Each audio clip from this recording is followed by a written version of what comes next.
Hello everyone, আজকে আমরা digitisation হয়ে যাওয়ার পরে ওই ডিজিটাইজ করা ব্লকগুলোকে নিয়ে বা ডিজিটাইজ করা পলিগনগুলোকে নিয়ে আমরা কিভাবে তার কালারগুলো চেঞ্জ করতে পারি বা তার নামগুলো আনতে পারি সেই সম্পর্কিত ডিসকাশন করব।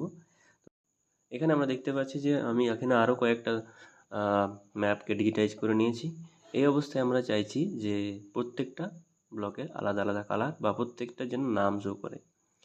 তার জন্য আমরা প্রথমে কী করব না, তার আগে আমরা এই নিচের যে লেয়ারটা রয়েছে অর্থাৎ এই যে ম্যাপটা রয়েছে এই ম্যাপটাকে একটু আনচেক করে নিই, তাহলে এটা অফ হয়ে যাবে। আনচেক করলাম, এই অবস্থায় এটাকে আমরা জুম টু লেয়ার করলাম, তাহলে ম্যাক্সিমাম পজিশনে চলে আসবে। আসার পরে জাস্ট এই লেয়ারটার উপর আমরা কোন লেয়ারটার উপর কাজ করছি, যেহেতু ডিজিটাইজ ব্লক বাউন্ডারি বা এই লেয়ারটার উপর কাজ করছি, তার উপর এর উপর রাইট ক্লিক করব। রাইট ক্লিক করলে এখানে আমরা প্রপার্টিজে যেতে পারি। তাহলে এই প্রপার্টিজে গেলাম। প্রপার্টিজে ক্লিক করলে এখানে এরকম অনেকগুলো অপশান আসবে। এখানে সিম্বায়োলজি বলে একটা অপশান দেখতে পাচ্ছি।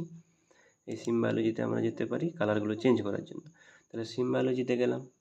যাওয়ার পরে এখানে আমরা এই যে নিজের ইচ্ছা মতো কালারগুলোকে এখানে চেঞ্জ করতে পারি। তার আগে একটি এখানে সিঙ্গেল সিম্বল রয়েছে, এটা আমরা সিঙ্গেল সিম্বল না করে এটা ক্যাটাগরাইজ করব। তাহলে ক্যাটাগরাইজ করলাম। ভ্যালু, এরপরে কি আসছে, ক্যাটাগরাইজ করার পরে এখানে ভ্যালু আসছে, অর্থাৎ এখানে যদি ক্লিক করি আমরা দেখতে পাবো ভ্যালু বলতে এখানে কি বোঝাচ্ছে। ভ্যালু বলতে এখানে বোঝাচ্ছে আমরা যেখানে এইটা করার সময় যে আইডি এবং ব্লক নেম অর্থাৎ ফিল্ড যেগুলো অ্যাড করেছিলাম সেইটা। তো আমরা এখানে কি শো করতে চাইছি, ব্লক নেমগুলো। তাহলে ব্লক নেম বা ব্লকগুলোকে আমরা কালার করতে চাইছি, তাহলে ব্লক নেমগুলো করলাম। এখানে আমরা কালার চুজ করতে পারি। সাপোজ যেখান থেকে আমরা গ্রিন কালার একটা চুজ করলাম। করার পরে এখানে আমরা এটাকে এই নিচ দিকে একটা অপশন আছে এই যে ক্লাসিফাই, এখানে আমরা ক্লাসিফাই করলাম। বা এখানে যেহেতু সিম্বলটা সিম্বল কালারটা ম্যাটার করছে না, সুতরাং এইটা ফ্যাক্টর নয়। জাস্ট এখানে র্যান্ডম কিছু কালারে আসবে। এখানে আমরা এই কালার র্যাম্প যেটা রয়েছে অর্থাৎ বিভিন্ন কালার যে দেখাচ্ছে এটাকে বলা হয় কালার র্যাম্প। এই কালার র্যাম্পটা এখানে র্যান্ডম অপশন আছে, এখানে আমরা চেঞ্জ করতে পারি নিজেদের ইচ্ছা অনুযায়ী। কারণ গ্রিনের মধ্যে অনেক শেড চাইছি সাপোজ, বা আমি ফর এক্সাম্পল এখানে এখানে রেডের মধ্যে অনেক শেড চাইছি, এখানে আমি আরও ওটাকে চেঞ্জ করতে পারি। যাই হোক, এখানে আমরা গ্রিনটাকে সিলেক্ট করলাম, একই কালারের বিভিন্ন ভেরিয়েশন আসবে। এবং এখানে আমরা কটা ব্লক ডিজিটাইজ করেছিলাম তাদের নামগুলো আসছে দেখতে পাচ্ছি। এখানে এই অল অফ দ্য যেটা রয়েছে এটাকে আমরা আনচেক করব, এটাকে দরকার নেই আমরা। দেন অ্যাপ্লাই করলে দেখো নিচের দিকে প্রত্যেকটার আলাদা আলাদা কী হয়েছে না কালার চলে এসেছে। এখন কিন্তু নামগুলো এখনও আসেনি, অর্থাৎ এই ব্লকের কী নাম সেই নামগুলো তো আমরা এখনও আনতে পারিনি। তার জন্য আমাদেরকে কী করতে হবে, তার জন্য আমাদেরকে এই যে লেবেল অপশনটা রয়েছে এই লেবেল অপশনে ক্লিক করব।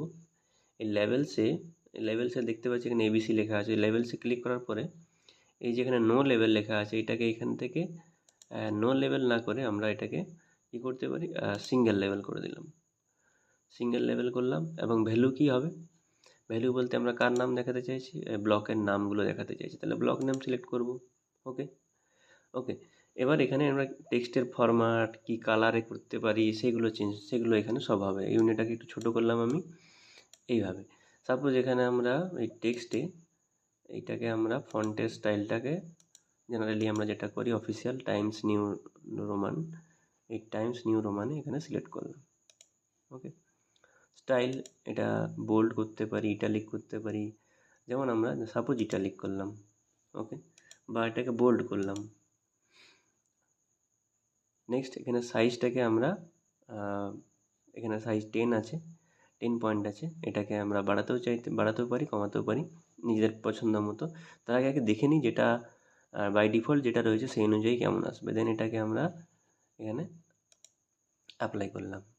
দেন ওকে, এবার দেখতে পাচ্ছি আমরা শালতোড়া মেজিয়া এই নামগুলো চলে এসেছে। এবার সাপোজ আমি চাইছি যে এই যে শালতোড়া মেজিয়া গঙ্গাজলঘাটি বড়জোড়া এই নামগুলো আমরা কালো কালিতে রয়েছে বা একটু ছোট মনে হচ্ছে, যদি মনে হয় ছোট হচ্ছে বা যদি মনে হয় বড় হচ্ছে সেক্ষেত্রে আবার সেটাকে যদি চেঞ্জ করতে চাই বা আমরা কালারটা চেঞ্জ করতে চাই, কালো কালিতে না দেখে আমরা অন্য কোনো কালারে দেখাতে চাই, সেক্ষেত্রে আবার এর উপর রাইট ক্লিক করব, করে প্রপার্টিজে যাব। প্রপার্টিজে গিয়ে আবার এই লেভেলসে যাব। লেভেলে গিয়ে এখান থেকে ওই একইভাবে এখানে সাপোজ আমরা এটাকে 10 আছে, এটাকে আমরা যদি 15 করে দিলাম, তাহলে দেখতে পাচ্ছি এখানে বাড়ছে। এখানে একটা স্যাম্পল দেখাচ্ছে, টেক্সট স্যাম্পল, যে এখানে যদি আমরা বাড়াই তো এটা কেমন দেখাবে।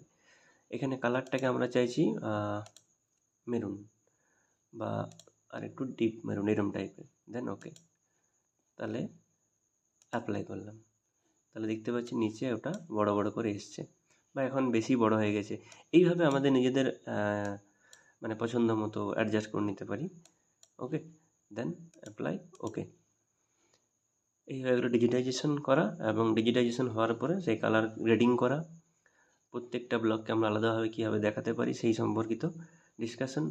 এরপরে আমাদের ডিজিটাইজেশন ছিল জিও রেফারেন্সিংয়ের পরবর্তী স্টেপ, অর্থাৎ জিও রেফারেন্সিং হলে শিখেছি আমরা, দেন ডিজিটাইজেশন শিখেছি।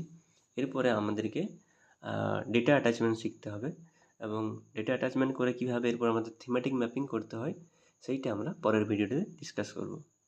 Thank you.